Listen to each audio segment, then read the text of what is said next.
హల్లెలూయా. దేవనామానికి స్తోత్రాలు. మీ అందరికీ నా వందనాలు తెలియజేస్తున్నాను. ఈ దినం కొరకు దేవుడు సిద్ధపరిచినటువంటి మాటలు, ప్రియా సహోదరి సహోదరుడా, నీవు జీవితంలో నీకు ఆరోగ్యం కలిగి ఉన్నప్పుడు ప్రతిరోజు చేసే భోజనం కూడా చేయాలనిపించదు. డాక్టర్ దగ్గరకు వెళ్తే డాక్టర్ మొదటిగా అడిగే ప్రశ్న, నీకు ఆకలి వేస్తుందా, టైం టు టైం భోజనం చేస్తున్నావా అని అడుగుతారు. అంటే మనకు ఆకలి వేస్తుంది, టైం టు టైం తినగలుగుతున్నాం అంటే ఆరోగ్యం బాగున్నట్లు. అదే రీతిగా ఈరోజు పరమ వైద్యుడు అయినటువంటి పరిశుద్ధాత్ముడు మన యేసు ప్రభులు వారు నిన్ను అడుగుచున్నారు, ఆత్మ సంబంధమైనటువంటి ఆకలిని నీవు కలిగి ఉన్నావా, లేదా అసలు ఆత్మ సంబంధమైన ఆకలి ఒకటి ఉన్నదనే విషయం నీవు మర్చిపోయావా?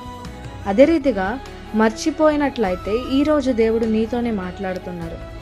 శరీర రుగ్మత ఎరుగినటువంటి నీవు నీ ఆత్మ కలిగినటువంటి రుగ్మతని నీవు ఎందుకు గుర్తించలేకపోతున్నావు? ఎన్ని దినములైంది నీవు ప్రార్థించి, ఎన్ని దినములైంది నీవు దేవునితో మాట్లాడి, ఆయన నీ కొరకు ఎదురు చూస్తున్నారు నీతో మాట్లాడాలని. యేసుప్రభులు వారు సిలువలో ఉన్నప్పుడు దాహం అని అడిగారు.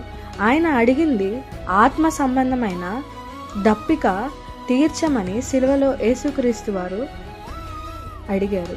ఆత్మ సంబంధమైన దప్పికను గూర్చి ఈ మాటలు దేవుడు నీ కొరకే మాట్లాడుతున్నారని విశ్వసించినట్లయితే ఇప్పుడే ఒక తీర్మానం తీసుకో. నీ దప్పిక నేను తీరుస్తానయ్యా, నేను మాత్రమే కాదు అనేకులు నీ దప్పిక తీర్చు నిమిత్తం ప్రార్థన చేస్తానయ్యా అని నిశ్చయముగా ఆయన నీతో కలిగిన మార్పు ద్వారా ఆనందిస్తారు.